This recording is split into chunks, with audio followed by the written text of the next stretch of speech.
गरुड़ पुराण। प्रेत योनि में कब होता है आत्मा का प्रवेश।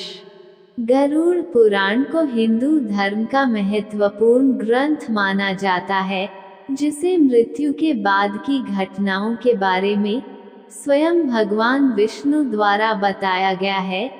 साथ ही इसमें पुनर्जन्म, कर्म, आत्मा, पाप पुण्य, नीति नियम और धर्म से जुड़ी बातें भी बताई गई हैं।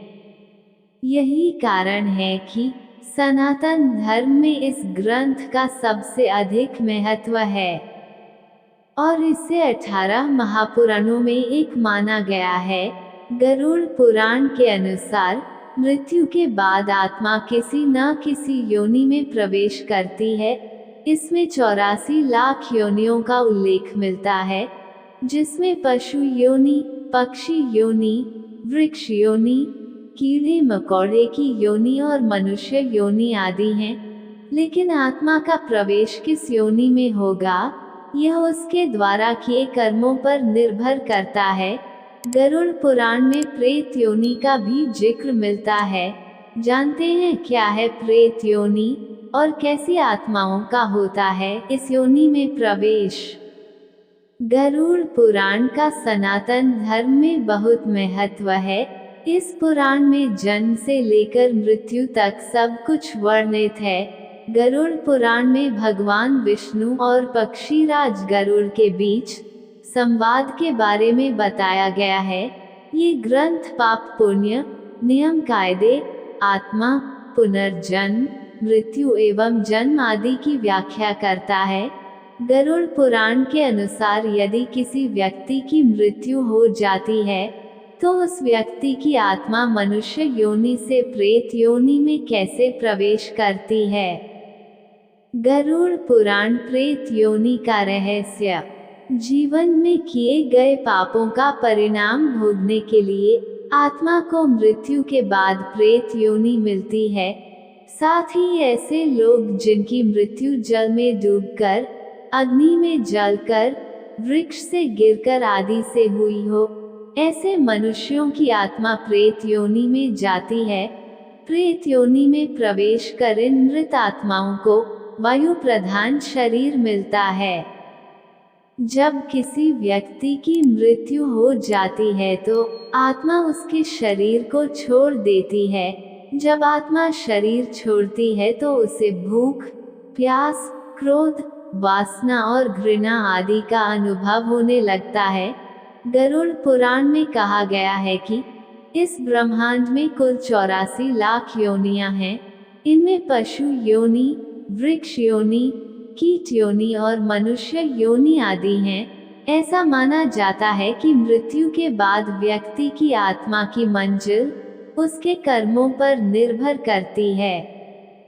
गरुड़ पुराण के अनुसार बुरे कर्म वाले लोगों की आत्माएं मृत्युलोक में भटकती रहती हैं। जब किसी व्यक्ति की मृत्यु आत्महत्या, हत्या या किसी दुर्घटना आदि के कारण होती है तो उस व्यक्ति की आत्मा स्वाभाविक रूप से शरीर नहीं छोड़ती है, तो आत्मा प्रेत योनि में चली जाती है।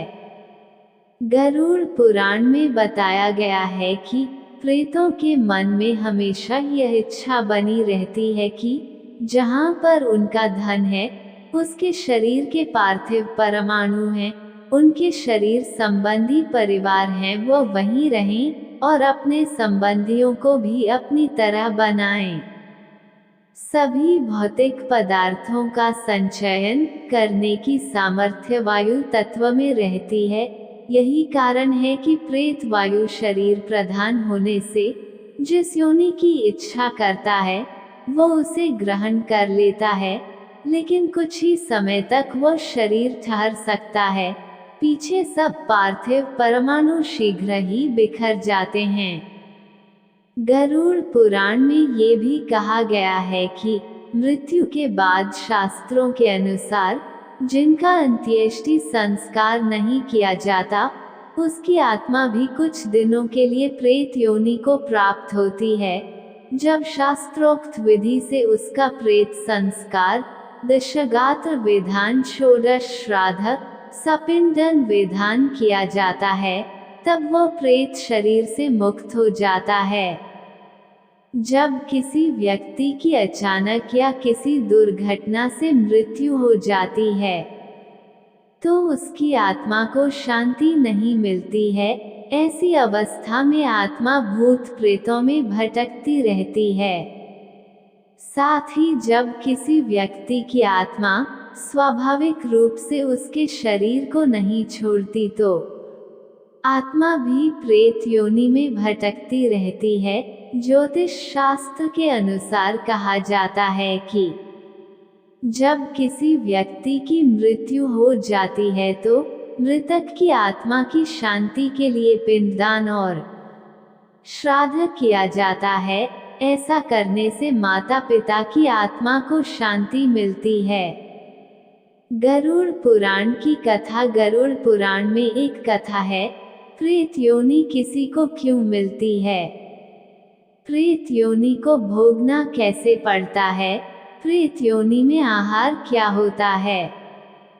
प्रेत योनि से उद्धार कैसे होता है?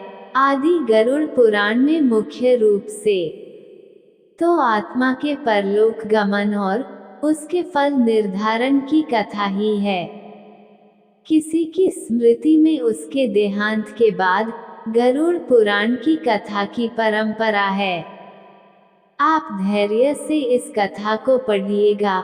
गृहस्थों के लिए जानकारी की बातों से भरी पड़ी है। कथा प्रेत योनि के बारे में बहुत कुछ जान जाएंगे। कथा गरुड़ जी के एक प्रश्न से शुरू होती है।